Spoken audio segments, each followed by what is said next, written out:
आशा करता हूँ आप सब बहुत अच्छे होंगे। मेरा नाम है सिद्धांत अग्निहोत्री। स्टडी ग्लोस पे आपका बहुत बहुत स्वागत है। आज हम बात करेंगे दोस्तों बहुत ही खतरनाक खबर की। मैंने कल एक लेक्चर लिया था पीओके पे, उसमें एक गलती हो गई थी। I am really sorry.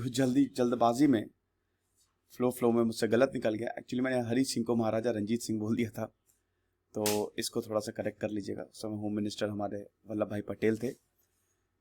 तो आज हम तो कल मैंने आपको बताया था और उसी चीज को जारी रखते हुए पीओके को नहीं, लेकिन एक चीज मैंने उस लेक्चर में बोली थी कि सबसे बड़े आतंकी जो है, दुनिया का सबसे बड़ा आतंकी आईएसआई है पाकिस्तान की। ये सबसे बड़े आतंकी ग्रुप है।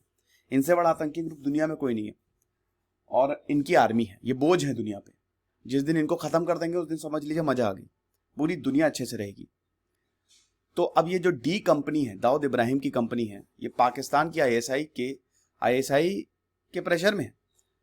अब ये क्या है कि ये जो रेडिकलाइज्ड यूथ है उनको रिक्रूट कर रहे हैं और आईएसआई अब दाऊद इब्राहिम को एकदम बेकार समझता है कि ये कुछ काम दाम का नहीं है। रिपोर्ट्स के हिसाब से, ये न्यूज़ 18 की खबर है, रिपोर्ट के हिसाब से एकदम बकवास है कि क्या बकवास, बेकार है, ये कुछ नहीं कर सकता ये। तो अब ये जो 3 गिरफ्तारियां हुई हैं कल ट्यूसडे को, 26 नवंबर 2008 के जो अटैक्स थे उसको रिपीट करने की तैयारी थी। हम बात करेंगे दोस्तों इसकी। ये 3 गिरफ्तार हुए हैं। चलिए आगे बढ़ते हैं। चैनल को सबसे पहले सब्सक्राइब कर दें, इंस्टा पे फॉलो कर दें, टेलीग्राम पे आए। तो अब ऐसा है कि दाऊद इब्राहिम की अगर बात करें तो उसने डी कंपनी को क्रिएट किया, आपको पता ही है। दाऊद इब्राहिम की है डी कंपनी। दाऊद इब्राहिम मुंबई का लड़का, इब्राहिम कास्कर, पिताजी एक बड़े ईमानदार मुंबई में कांस्टेबल। दाऊद इब्राहिम को बहुत मारते थे, लेकिन बचपन से ही दाऊद इब्राहिम का जो मन था वो इधर उधर के उसमें लगता था, मतलब यही दंगा फसाद। फिर उसके बाद दाऊद इब्राहिम ज्वाइन करता है गैंग। अब उसके बाद जब इसने गैंग ज्वाइन किया, धीमे धीमे दाऊद इब्राहिम ने इस गैंग को छोड़ के, गैंग का नाम मैं भूल गया, करीम लाला गैंग था क्या था, मैं एकदम याद नहीं मुझे, मैंने इस पर लेक्चर लिया हालांकि। फिर दाऊद इब्राहिम ज्वाइन करता है गैंग, ठीक है। और दाऊद इब्राहिम का जो सेकंड इन कमांड छोटा राजन जो है वो दाऊद इब्राहिम के साथ आता है। और धीमे धीमे दाऊद इब्राहिम ने, उस समय गैंग वॉर बड़ी चलती थी। अगर बात करें करीम लाला का एक गैंग बहुत बड़ा, करीम लाला का काफ़ी बड़ा गैंग था, तो उस समय काफ़ी गैंग वॉर चलती थी। दाऊद इब्राहिम ने फिर अपना गैंग बना लिया और उसके बाद फिर मुंबई की सड़कों पे खून बहने लगा। 1980s का वो दौर था जब हर कोई अंडरवर्ल्ड से थर कांपता था। आपने सत्या मूवी देखी हो कि अंडरवर्ल्ड पे बहुत सारी मूवीज बनी है। और आप ये समझिए कि मतलब हर एवरीवन, पुलिस भी इन्वॉल्व थी। कई बार दाऊद इब्राहिम को लगभग गिरफ्तार कर ही लिया गया, लेकिन पुलिस ने मुखबरी कर दी। तो समझ ही नहीं आ रहा था कि पुलिस डिपार्टमेंट में कौन दाऊद इब्राहिम के साथ है, कौन इसके खिलाफ है। और फाइनली हमें देखते हैं, आप समझिए कि दाऊद इब्राहिम का गैंग इतना बड़ा हो गया था कि इसमें 5000 से ज्यादा मेंबर हो गए थे।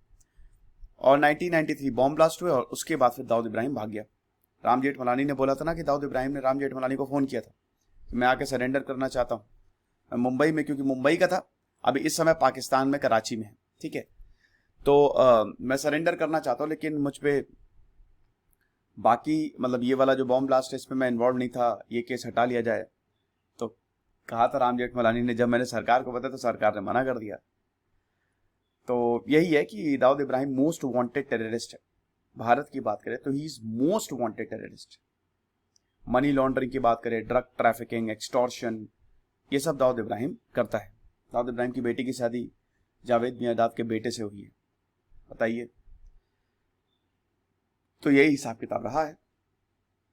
तो अभी हम अगर बात करें तो दाऊद इब्राहिम इस समय कराची में है। पहले ये भागा दुबई, फिर कराची भाग गया, पाकिस्तान से ऑपरेट करता है।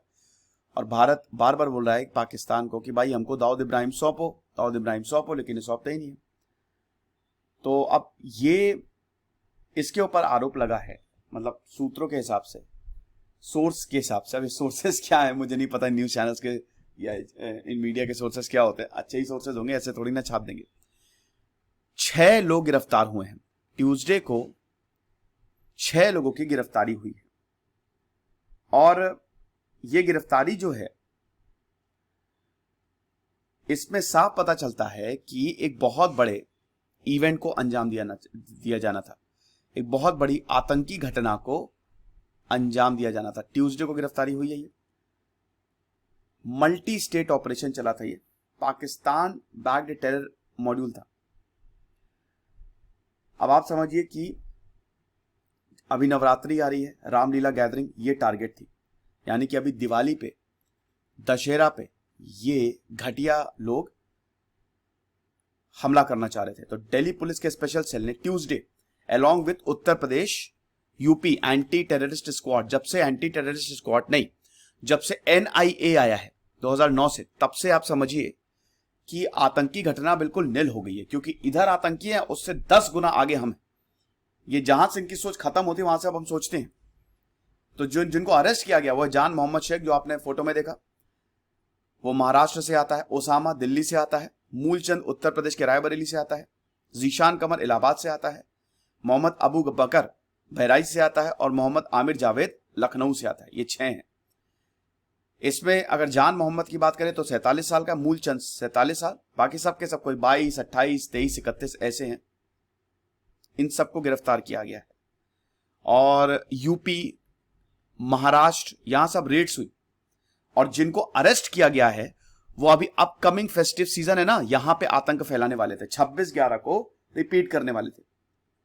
ओसामा और जीशान को पाकिस्तान में ट्रेन किया गया था, उसके बाद इसको भारत भेजा गया। अब इनका मॉडस ऑपरेंडी ये है, ISI का मॉडस ऑपरेंडी अब ये है कि यहां पे ट्रेनिंग दो, इन आतंकियों को ट्रेनिंग दो। क्यों ट्रेनिंग? इनको पहले रेडिकलाइज करो, इनका ब्रेन वॉश करो। बहुत आसानी से ब्रेन वॉश हो जाते हैं ये। इनको ब्रेन वॉश करो और उसके बाद इनकी ट्रेनिंग शुरू करो। तो पहला अरेस्ट महाराष्ट्र में हुआ, उसके बाद 2 दिल्ली से अरेस्ट किए। नीरज ठाकुर जो दिल्ली स्पेशल सेल के हेड हैं, उन्होंने ये बताया। पुलिस ने हथियार भी रिकवर किया, आर्म्स, एम्युनिशन, एक्सप्लोसिव। ऐसा लग रहा था भाई पता नहीं कहां जा रहे हैं, कौन सी जंग लड़ने जा रहे हैं। इनमें से 2 तो मस्कत गए हुए थे, वहां से पाकिस्तान है, वहां से इनको ट्रेनिंग मिली। स्लीपर सेल थे ये। स्लीपर सेल आप समझते हो ना? स्लीपर सेल क्या होता है? स्लीपर सेल वो होता है जो जैसे जो आतंकी है वो अब देश में है, अब वो देश में आप लोगों के बीच रहेंगे, आपको पता नहीं चलेगा, लेकिन एकदम से उनको कॉल आएगा और वो एक्टिव हो जाएंगे। जब तक उनको कोई कॉल नहीं आता, निर्देश नहीं आता, तब तक वो अपना काम करेंगे। जैसे उनको कॉल आएगा वो एक्टिव हो जाएंगे। ये चीज है। तो ये अंडरवर्ल्ड की जो डी कंपनी है, अब इसमें दाऊद इब्राहिम का हाथ है। ISI का बहुत प्रेशर है दाऊद इब्राहिम पे। करते क्यों नहीं यार, फ्री का खा रहे हो बैठ के। सोर्सेस की माने तो छोटा शकील और अनीस इब्राहिम, जो कि दाऊद इब्राहिम के भाई हैं, ISI ने इनको बोला था कि भाई कुछ करो।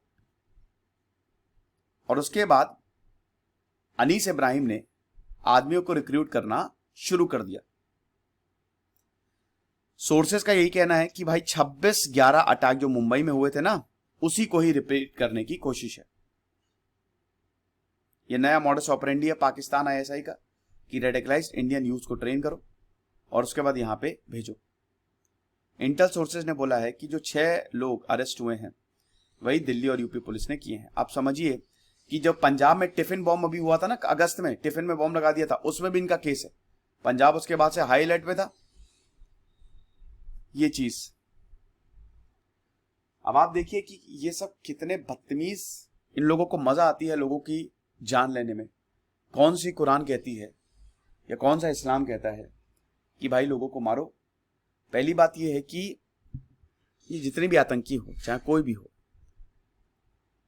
और जो ब्रेन वॉश इनका किया जा रहा है, इनको ये समझना चाहिए। खैर ये क्या समझेंगे, अनपढ़ गवार होते हैं, लेकिन इनको ये समझना चाहिए कि लोगों को मार के जब ये बॉम्ब ब्लास्ट करते हैं ना, तो इसमें बहुत सारे मुस्लिम, बहुत सारे हिंदू, सब, हर कोई मारा जाता है, सब इसकी चपेट में आते हैं। ठीक है, तो ये जो चीजें कर रहे हैं इसका अंजाम कितना बुरा होगा। अब देखिए अरेस्ट कर लिए गए।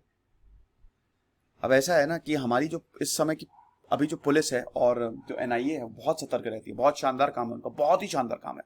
2026-11 के बाद ही NIA को बनाया गया था और अभी वो एक्टिव है।